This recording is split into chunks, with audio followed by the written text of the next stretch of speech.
نستغفره ونعوذ بالله من شرور أنفسنا ومن سيئات أعمالنا من يهد الله فلا مضل له ومن يضلل فلا هادي له أشهد أن لا إله إلا الله وحده لا شريك له وأشهد أن سيدنا محمدا عبده ورسوله لا نبي بعده اللهم صل وسلم وبارك وكرم على سيدنا محمد الفاتح لما أغلق والخاتم لما سبق ناصر الحق بالحق الهادي إلى صراطك المستقيم أما بعد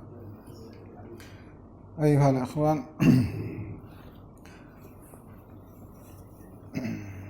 hari ini kita masih melanjutkan bab ikhlas. Masih belum selesai kita bab ikhlas. InsyaAllah Allah anugerahkan kita keikhlasan sehingga masuk Ramadan nanti hati kita sudah bisa melakukan keikhlasan. Intinya dari pembahasan kita tentang ikhlas ini, hendaknya kita tidak membesar-besarkan amal kita. Kita remehkan amal kita. Kita anggap amal kita itu kotor, hancur semuanya. Maka pembahasan sebelumnya mengarahkan bahwa kita ini tidak ada amal sama sekali. Apa yang mau kita andalkan dari amal kita? Tapi sebaliknya, kalau orang sudah membesar-besarkan amal dia, menganggap amalnya luar biasa, menganggap amalnya istimewa, dia akan butuh pandangan orang. Dia akan butuh. Mau tidak mau, dia akan butuh pandangan orang. Sehingga dia akan riya, dia akan sulit ikhlas. Ya. Dia akan mampu ikhlas jika dia tidak memandang kepada amalnya. Dia pandang amalnya kotor, amalnya ini adalah dari Allah. Kalau tidak ada hidayah, tidak ada taufik dari Allah, tidak ada i'anah dari Allah, maka amal itu tidak ada. Ya. Kalau kita sudah bisa sampai tahap ini, kita mengecilkan sekecil-kecilnya amal kita, kita hancurkan sehancur-hancurnya amal kita merasa tidak ada, kita tidak perlu pandangan manusia. Ya. Jadi kalau pembahasan yang sebelumnya jangan kita bingung. Kita baca Al-Hikam untuk Al-Ikhlas ini, semua yang kita lakukan salah kan? Tak ada betul. Memang itu tujuannya. Ya. Memang itu tujuannya. Tak ada yang betul. Semua salah yang kita lakukan.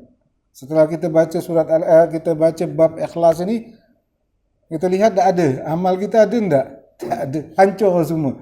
Semua salah. Ya. Memang itu tujuannya. Kita anggap semua yang kita lakukan ini tak ada apa-apa. Kosong. Jelas. Kita masuk bab ini juga hampir sama. Imam Ibn Atha'illah mengatakan, anta ila hilmihi iza ata'tahu. Ayo baca dulu. Bismillahirrahmanirrahim. Anta ila hilmihi idza ta'tahu ahwaju minka ila hilmihi idza asaitahu. Ya. Ketika taat, engkau lebih membutuhkan ilmu Allah, yaitu maafnya Allah, kesabaran dan belas kasih Allah daripada ketika melakukan maksiat. Ya. Imam Ibn Atha'illah pada bab ikhlas ini mengatakan engkau yang taat kepada Allah itu lebih butuh kepada ampunan Allah, butuh kasih sayang Allah dibanding orang yang bermaksiat. Kalau Imam Abi Yazid Al-Bustami mengatakan ahli maksiat itu dia cukup dengan satu istighfar. Tapi ahli ibadah dia butuh 1000 istighfar. Jelas. Ya. Kita ini yang di masjid, kita yang sholat ini, ya, kita yang lebih butuh maafnya Allah, ampunan Allah dibanding ahli maksiat itu. Orang yang berzina, orang yang mabuk. Mereka orang yang mabuk, orang berzina, satu istighfar cukup. Tapi orang yang sholat ini perlu 1000 istighfar. Apa sebabnya? Karena yang dilakukan orang zina itu dosa zahir. Orang yang minum kan keras, orang yang berzina dia melakukan dosa zahir. Tapi ahli ibadah yang dilakukan dosa batin. Dosa batin lebih besar daripada dosa zahir. Orang yang berzina melakukan dosa zahir. Riya, dosa zahir atau batin? Batin. Dosa riya lebih besar daripada dosa zina. Ya. Jelas ayuhal ikhwan. Tapi sebelum kita lanjutkan pembahasan kita, di sini dikatakan ketika taat, engkau lebih butuh kepada hilmullah. Apa itu hilmullah? Yaitu al-halim. Allah subhanahu wa ta'ala al-halim. Ya, Allah subhanahu wa ta'ala al-halim. Ya, apa itu al-halim? Ya, kalau hilim itu, andaikan kita punya sifat hilim, halim. Hilim itu sifatnya, halim itu dianya. Ya, Allahnya halim, sifatnya hilim. Jelas. Apa itu halim? Ya. Kita kan sering mengatakan kita banyak salah, tidak ada gak siksa dari Allah, aman-aman je hidup kita. Ya. Kita bermaksiat kepada Allah, lancar rezeki kita. Kita merasa kalau memang ini Allah tidak suka, tak ada apa-apa, aman je, tidur nyaman, makan nyaman. Kalau memang ini Allah tidak sukai, rezeki baru bagus ke?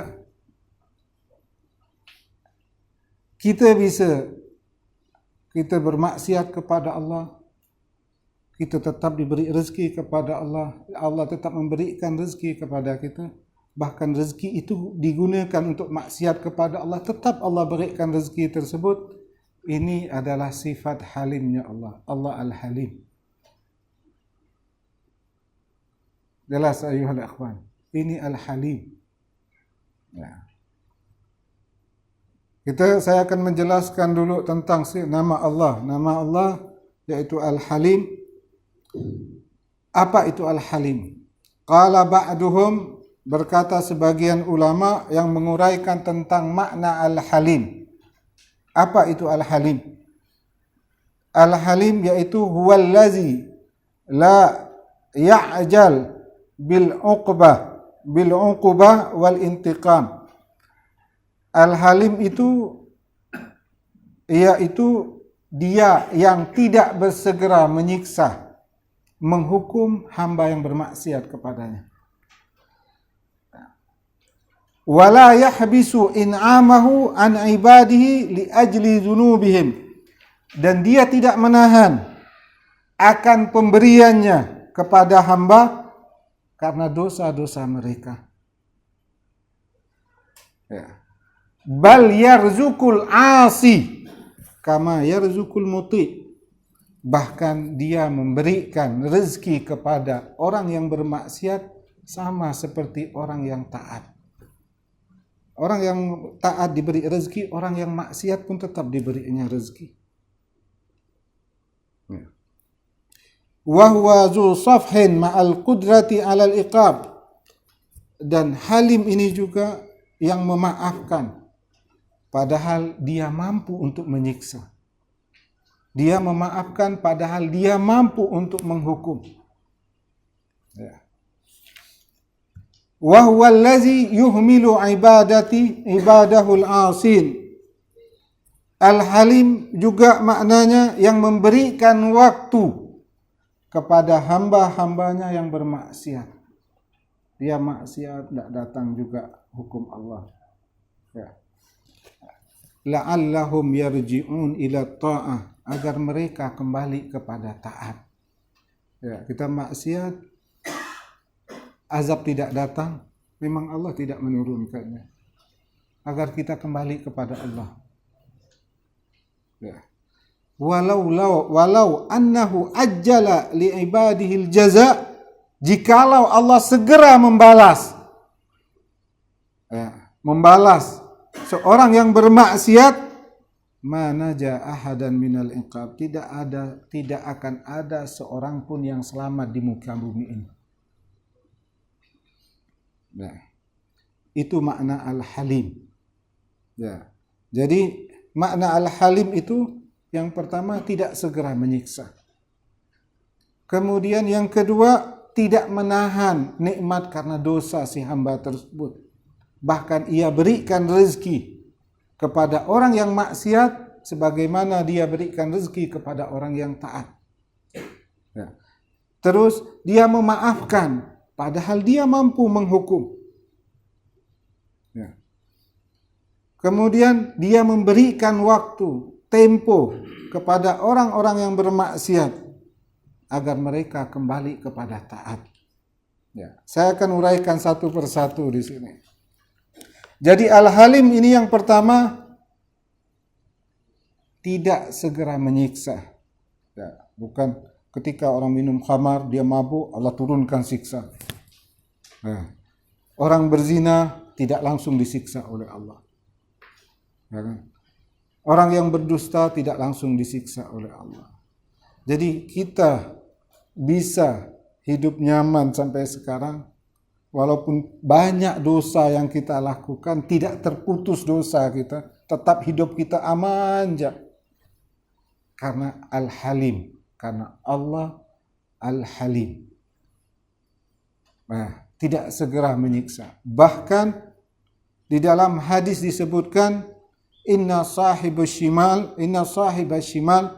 bahwa malaikat yang sebelah kiri kita, atau kita sebut malaikat atid, ya.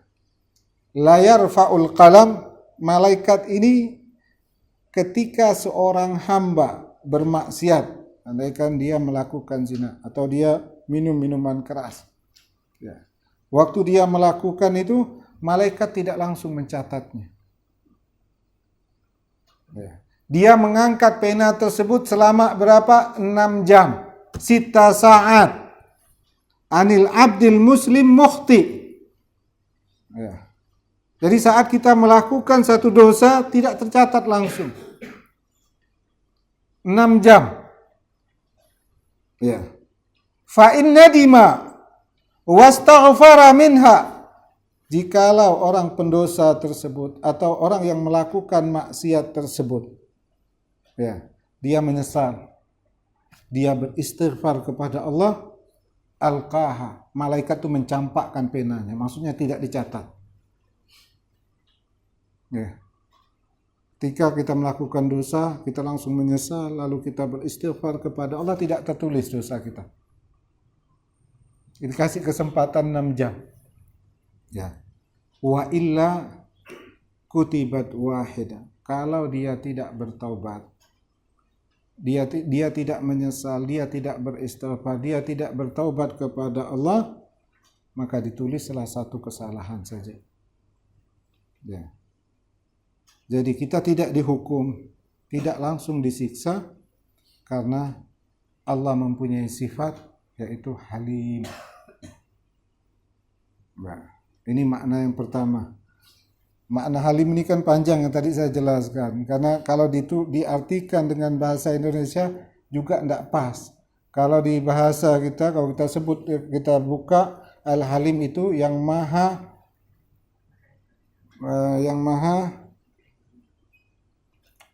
santun, penyantun. Ya. Ya, kalau makna ini lebih daripada itu. Kalau kita artikan makna sabar, lebih daripada sabar. Ya. Karena panjang artinya, ya kalau bahasa yaitu yang maha penyantun. Padahal lebih daripada itu maknanya. Ya. Itu yang pertama.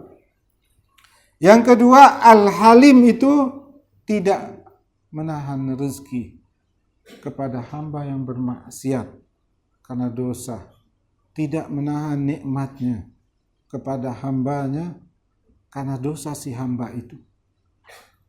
Ya. Sekarang kita ini maksiat sama Allah, rezeki lancar aja sama kita, nikmat datang sama kita. Ya. Bahkan duit itu pun kita gunakan maksiat, datang lagi duit lain. Gunakan lagi maksiat, datang lagi duit lain. Ya. Duit itu kita gunakan untuk menentang Allah, untuk melanggar perintah Allah, tapi Allah tetap memberi rezeki kepada kita karena Allah Al-Halim. Ya. Karena Allah Al-Halim. Jangan kita merasa terkecoh, rezeki lancar berarti Allah sayang. Enggak. Orang yang maksiat, orang kafir pun tetap Allah berikan. dia tidak menahan rezeki tersebut. Ya, bahwa maksiat itu tidak menahan rezeki. Jelas ya? Tidak menahan datangnya rezeki, tapi maksiat itu menghambat datangnya keberkahan rezeki itu. Jelas? Bahwa maksiat tidak menghambat rezeki. Maksiat itu menghambat datangnya rezeki. Jadi kalau saya contohkan, ada orang ahli maksiat, rezekinya 1 juta atau 2 juta rezekinya. Ya.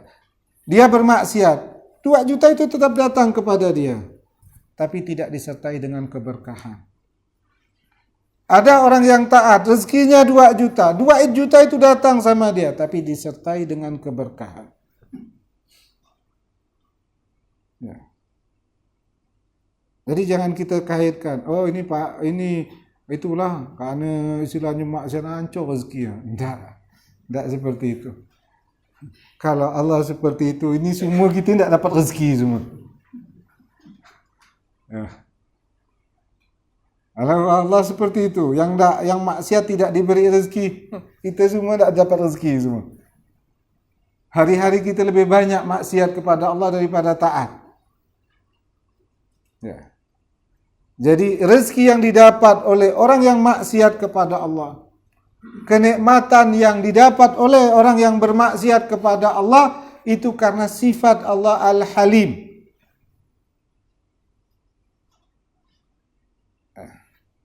Jelas.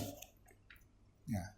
Kemudian yang ketiga, yaitu dia memaafkan, padahal dia mampu untuk menyiksa.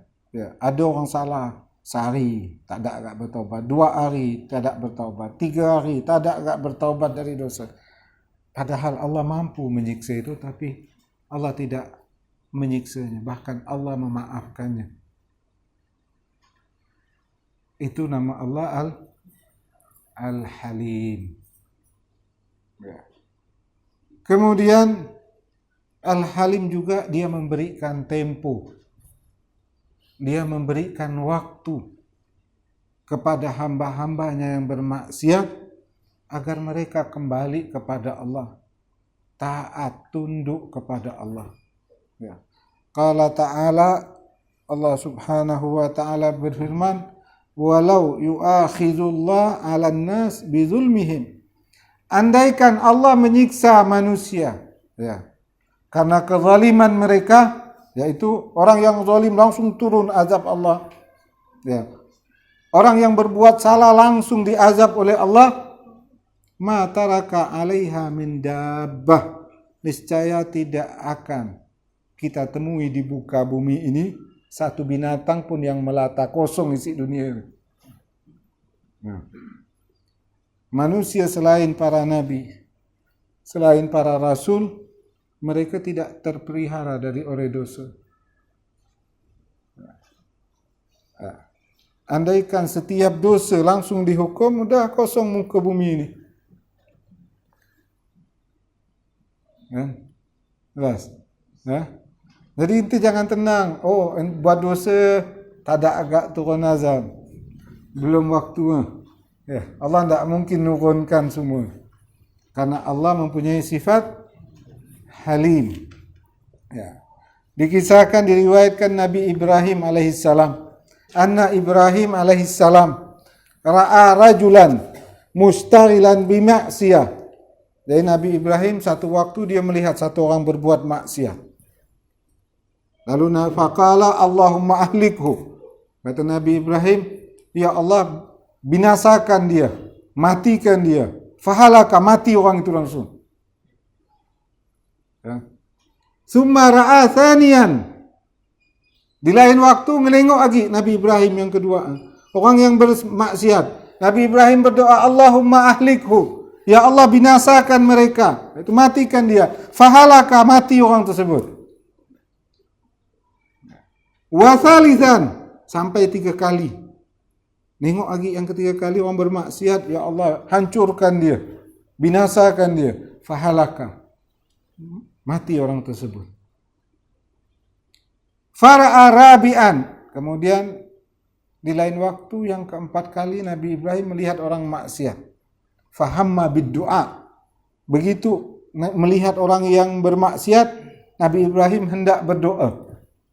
Fa'auhallah ilaihi qif ya Ibrahim. Lalu Allah berkata kepada Nabi Ibrahim, berhenti wahai Ibrahim. Falau ahlakna kulla asin, kalau setiap orang maksiat kami binasakan, ma baqiya illa qalil, tidak ada yang tersisa di bumi ini kecuali sedikit. Sudah cukup. Nah, ini kan kita banyak tengok orang maksiat, ya Allah mudah-mudahan hancurkan dia. Ya Allah maksiat hancurkan dia. Kalau doa kita dikabulkan, habis dunia ni.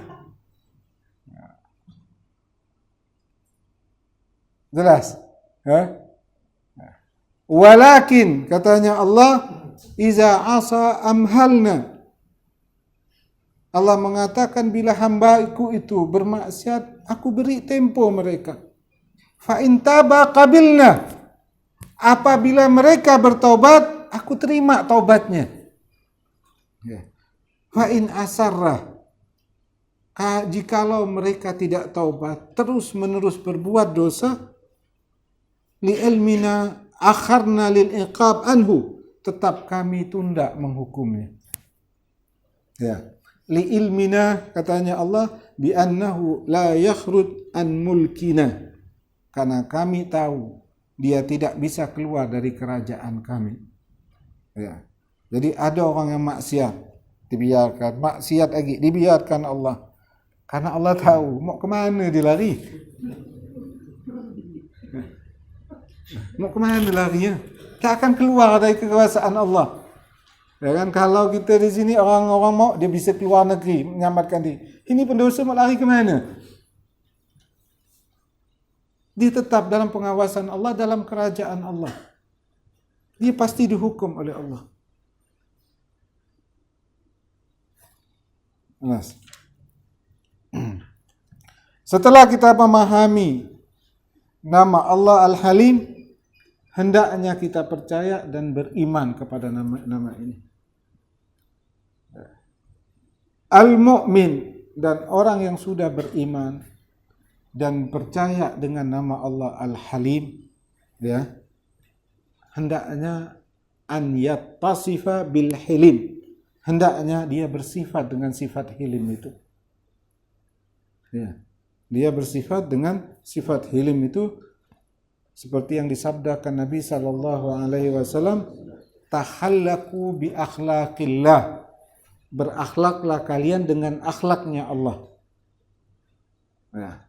Takhallaku bi akhlaqillah, berakhlaklah kalian dengan akhlaknya Allah. Salah satu akhlaknya Allah yaitu al-hilim. Ya. Qala ba'dul ulama, berkata sebagian ulama, ya, tarkul intiqam, meninggalkan pembalasan, inda syiddatil ghadab, ketika sangat marah, ma'a qudra ala dzalik, padahal dia kuasa untuk membalas tetapi dia tidak membalas, itu adalah hilim. Ya. Jadi andaikan kita ada orang menghina kita, dihina benar-benar kita sanggup membalas orang ni. Mungkin orang ni kecil sekali, tinggal tampak jauh. Kita mampu membalas, tapi kita tidak melakukan itu, kita memaafkan. Berarti kita ada sifat hilim. Ya. Atau orang yang menyakiti kita, ya, kita sanggup menyakitkan dia, tapi kita tidak melakukan. Kita memaafkan, berarti kita ada sifat hilim. Dan Allah malu menghukum orang yang mempunyai sifat ini. Dia mampu memaafkan, tapi dia mampu membalas, tapi dia memaafkan. Allah malu menghukum orang yang melakukan maksiat, dia bermaksiat, Allah tidak memaafkan, Allah malu. Yang artinya kemaksiatannya dimaafkan oleh Allah. Ya. Ini kalau derajatnya bawah. Ya. Kalau orang menghina kita tidak berani membalas. Sudah kita maafkan, itu tidak hilim. Hilim ini orang menyakiti, tapi dia mampu membalas orang itu, tapi dia tidak melakukan. Ya, itu biasanya andaikan pimpinan ke bawah, ya kan, dia ada karyawan, dia bisa menghentikan karyawan ini, bisa menindak, tapi dia tidak melakukan, memaafkan. Berarti si bosnya ini punya sifat hilim. Ya. Allah mampu menghukum kita atas dosa yang kita lakukan, tapi Allah tidak menghukum kita, bahkan dia memaafkan, karena Allah Al-Halim. Jelas. Qala Rasul sallallahu alaihi wasallam, innallaha yuhibbul halim. Allah cinta kepada manusia yang punya sifat hilim ini. Nah, jadi orang yang pemaaf itu belum tentu halim. Ya. Halim itu lebih tinggi dari pemaaf. Kenapa lebih tinggi? Ada orang yang memaafkan, mungkin dia tidak mampu melawan orang itu, terpaksa maafkan. Tapi halim ini, dia mampu melakukan tapi dia tidak melakukan.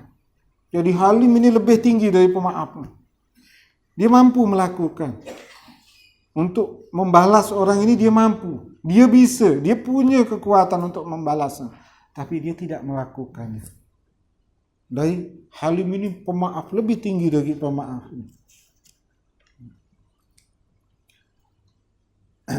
Qala Rasul sallallahu alaihi wasallam, innar rajulal muslim, bahwa seorang muslim la yudriku fi hilmi, yang mempunyai sifat hilim tersebut, darajat fi hilmi darajat as-saim wal qa'im, kedudukan dia sama dengan ahli ibadah, ahli puasa. Jadi seperti ini, andaikan ada satu ahli orang puasa setiap hari, andaikan dia puasa setiap hari, tidak pernah tinggal setiap hari puasa. Nah, puasa setiap hari kan tak boleh, ini andai saja, ya kan? Dia puasa setiap hari. Terus satu orang lagi ibadah setiap malam, tidak tidur sama sekali, setiap hari. Tapi ahli ibadah ini tidak ada sifat hilim. Ya.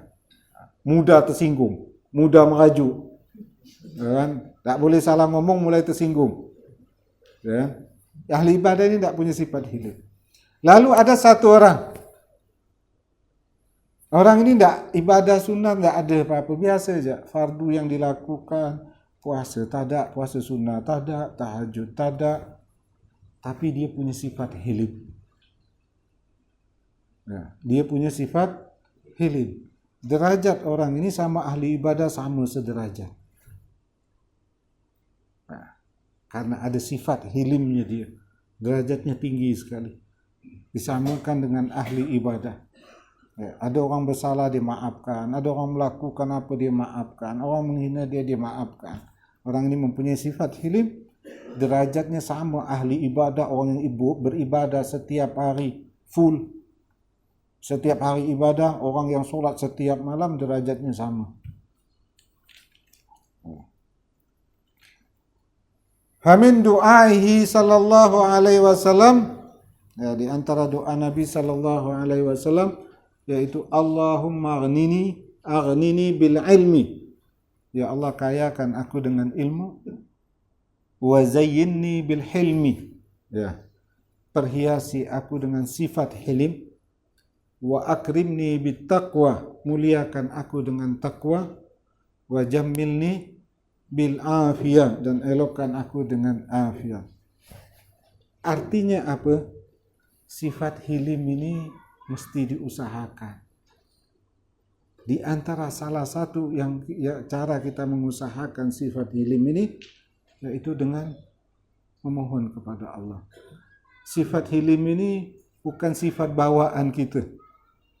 Nah, sifat hilim ini, ya, bukan sifat bawaan kita. Kalau sifat bawaan kita asli, kalau diganggu ngamuk, kalau dihina marah, itu sifat aslinya kita, bawaan kita. Ya, itu asli sifat kita. Ya. Sifat hilim ini bukan bawaan kita. Maka sifat ini harus kita usahakan. Ya. Mungkin kita dengar orang yang hilim ini dicintai oleh Allah. Orang yang hilim ini seperti ini, udah anak mau hilim, mana bisa. Ini mesti diusahakan. Ya kan? Karena bukan sifat kita. Ya. Bukan sifat aslinya kita. Ya. Kalau sifat asli kita, ada orang hina juga balas. Ada orang ngolok lagi. Ini bisa dibiarkan. Itu sifat asli kita memang. Ya. Itu sifat asli, bukan bawaan kita. Bukan sifat bawaan, bukan fitrahnya kita. Ya. Fitrahnya kita ikut nafsu. Dia ngolok lagi. Dia ngamuk lagi. Itu sifatnya kita. Ya. Jadi kita mau masuk Al-Hilim ini, kita harus usahakan. Di antara usahanya yang diajarkan Nabi memohon kepada Allah agar Allah anugerahkan kita sifat hilim. Jelas. Wa qala Ali karamallahu wajha, Sayyidina Ali mengatakan, laisal khair an yakthuru maluka wa waladuka. Bukanlah kebaikan itu banyak harta, banyak anak. Itu bukan orang itu dikatakan baik. Orang yang baik itu orang dikatakan dia mendapat kebaikan, walakinnal khair, orang yang baik itu an yakthura ilmuka wa ya'zum hilmuka, yaitu banyak ilmunya kemudian besar sifat halimnya yang ada pada dirinya. Kalau dua hal ini pada seseorang, ilmu banyak, sifat halimnya juga tinggi, ini orang betul-betul dapat kebaikan yang besar. Nah, jelas. Itu yang pertama, kalau kita mengenal nama Allah yang Al-Halim. Yang kedua, kalau betul kita beriman kepada nama Allah Al-Halim, kita percaya nama Allah Al-Halim, an la yatakabbar 'alal 'asi. Ya, kita tidak boleh merasa sombong kepada orang yang bermaksiat kepada Allah. Ya, melihat orang yang berbuat maksiat kita jijik, ya kan? Kita merasa kotor sekali dia, kita yang suci. Bal yahnu, hendaknya dia sayang, ya kan? Hendaknya dia kasihan dengan orang tersebut. Dan hendaknya wal yuhdis nafsa, hendaknya dia berbicara kepada dirinya ketika melihat orang yang bermaksiat kepada Allah. Barangkali orang yang maksiat ini la'alla hadzal 'asi, barangkali orang yang bermaksiat ini satu saat dia bertaubat kepada Allah. Ya.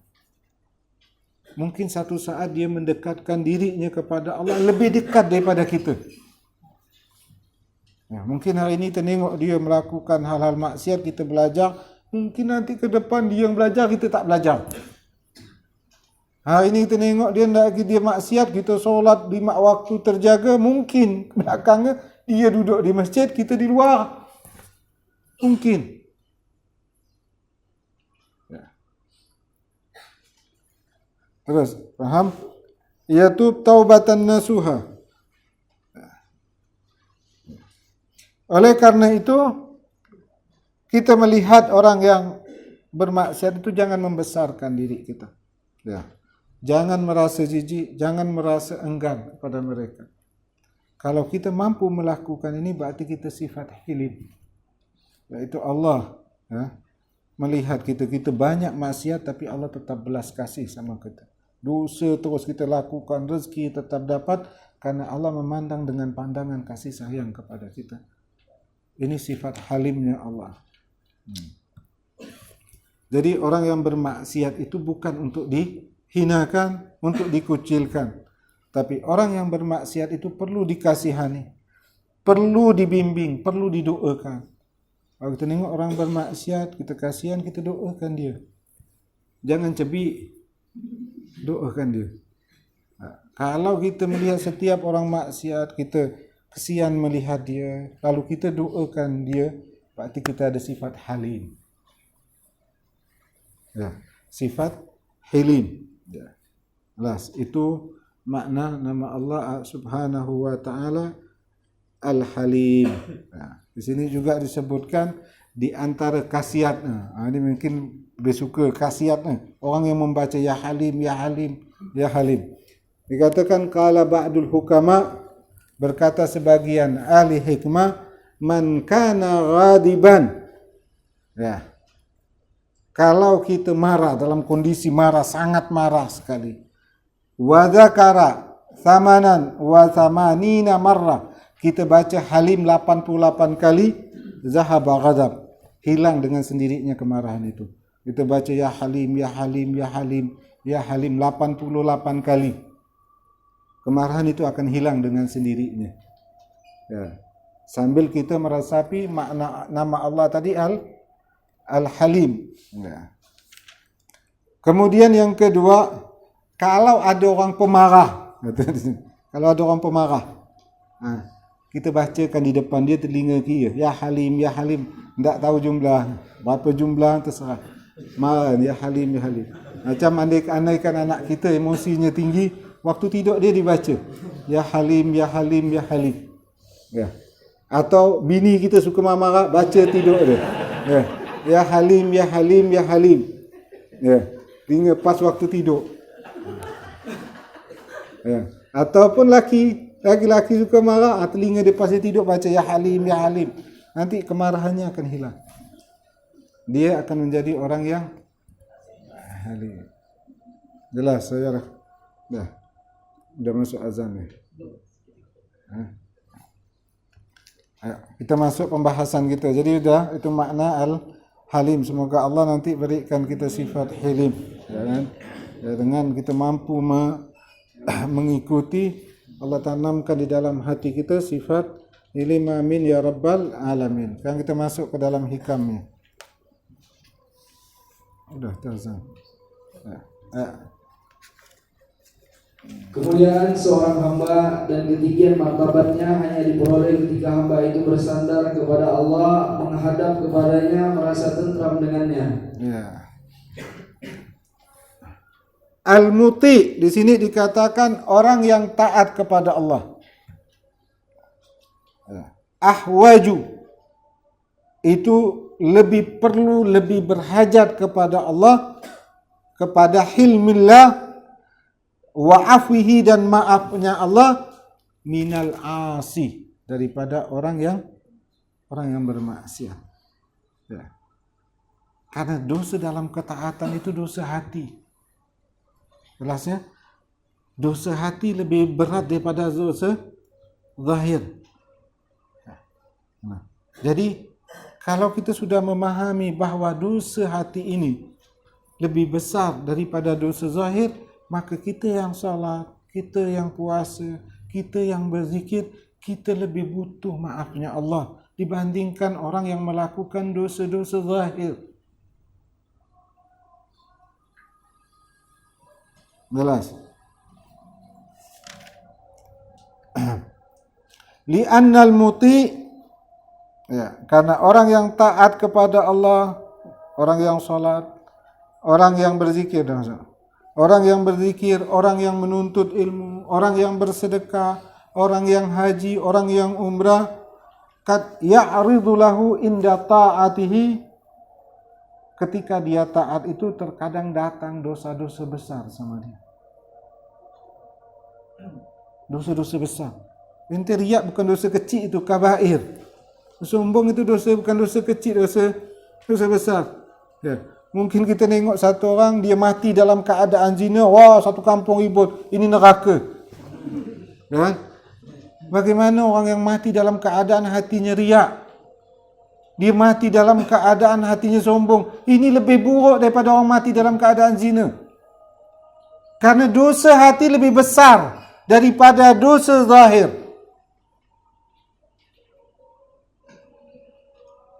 Jelas? Ya. Orang yang taat ini terkadang masuk dosa-dosa besar di dalam hatinya. Seperti riak. Ya. Riak ini terkadang datang, ada riak qabla taat, sebelum ketaatan.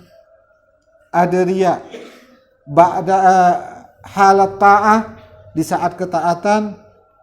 Ada riak setelah ketaatan, ba'da taat.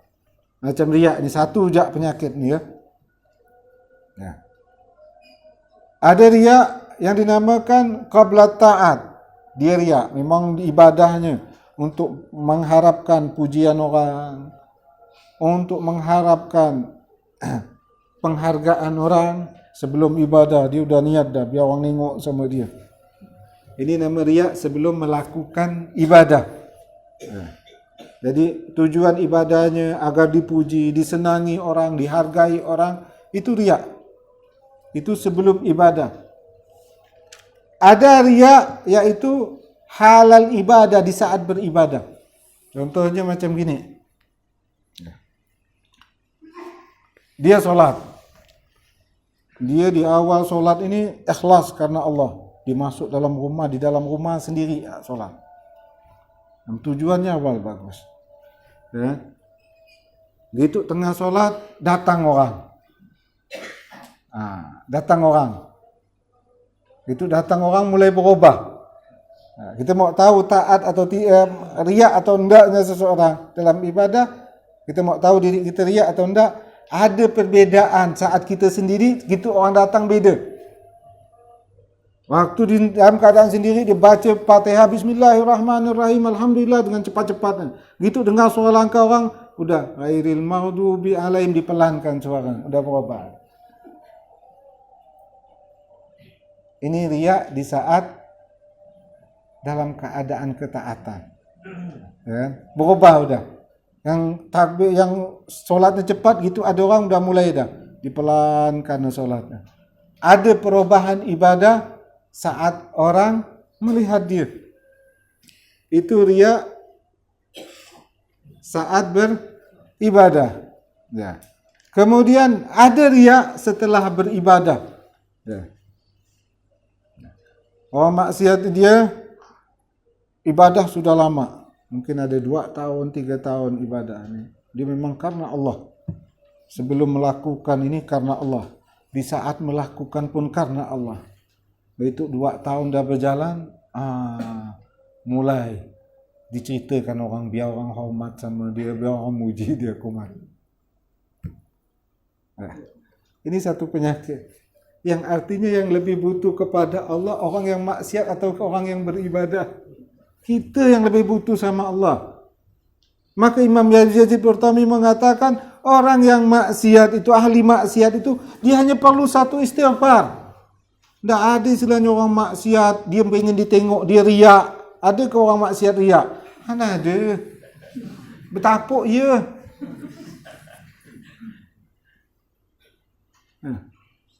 Tapi orang yang beribadah ada riak. Dan riak itu lebih besar dosa daripada dosa zahir.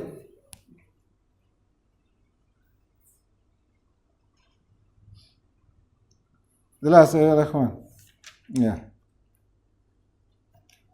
Fayukhafu alaihi, ditakutkan orang yang taat itu, antan qaliba ta'atuhu maksiyah. Ditakutkan ketaatan itu berubah jadi maksiat. Dia solat karena riak. Solat ini taat bukan? Riak. Karena riak, solatnya ini membuat dia masuk ke neraka, disiksa. Balik. Ketaatan itu berubah jadi kemaksiatan.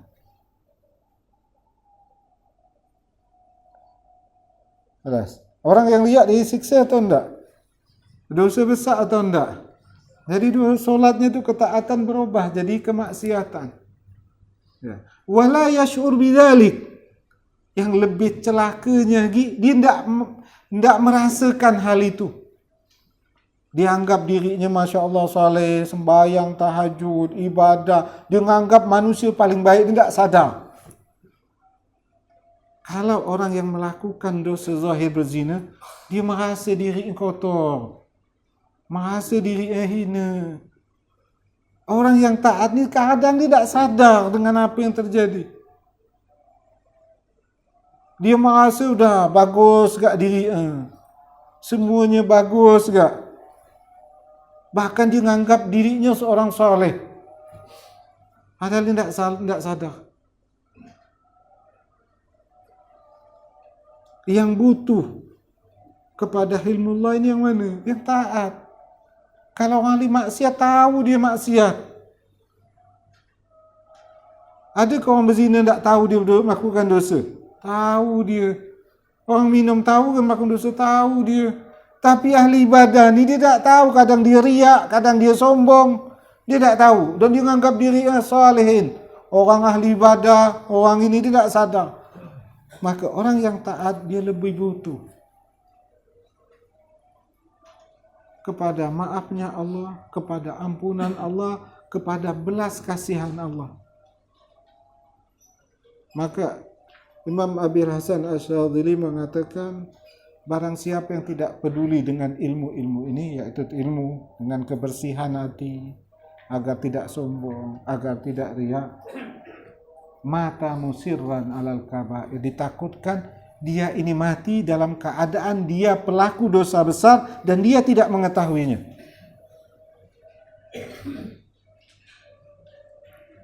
Dia mati dalam keadaan sombong, dia tidak tahu, dia anggap baik jak mati. Maka ada orang mengatakan dia biasa mandikan orang, mandikan jenazah. Orang ini mati, dia dalam keadaan orang ini ahli maksiat kenal, tapi mati yang bagus. Ini ahli zikir, mati yang kacau lebur. Banyak itu kejadian. Karena terkadang orang yang taat tidak tahu dia pelaku dosa besar, dia tidak tahu. Dia mati dalam keadaan pelaku dosa besar, dia tidak tahu. Maka orang yang taat ini lebih butuh kepada Allah dibanding orang yang bermaksiat ini. Kalau suruh beristighfar, lebih banyak, harus lebih banyak daripada orang maksiat. Kalau kita terbalik, inti udah maksiat, banyak-banyak istighfar. Inti yang solat itu istighfar lebih banyak.